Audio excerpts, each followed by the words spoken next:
हमारे मुल्क की 190 मिलियन पाउंड्स एनसीए तहकीकात केस में नैब ने तहकीकात तेज कर दी है। शेख रशीद, परवेज खटक, हमाद अजहर, मुराद सईद, असद उमर, फवाद चौधरी, खालिद मकबूल सिद्दीकी समेत 22 रहनुमाओं की जायदादों और बैंक अकाउंट्स का रिकॉर्ड तलब कर लिया।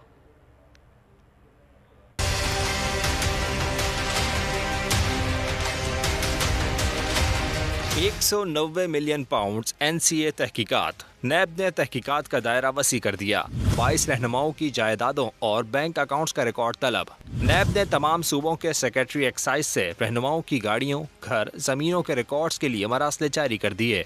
नैब ने शेख रशीद अहमद, परवेज खटक, उमर अयूब, हमाद अजहर, मुराद सईद, असद उमर और फवाद चौधरी के नाम असासों का रिकॉर्ड मांगा है। नैब की जानिब से आसम सवाती, अली जैदी, फैसल बाबरा, अली अमीन गंडापुर, शफकत महमूद, गुलाम सरवर और शीरी मजारी के नाम जायदादों का रिकॉर्ड भी तलब किया गया है।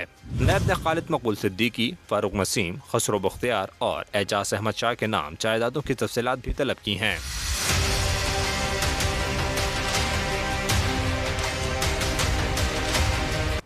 जहांगीर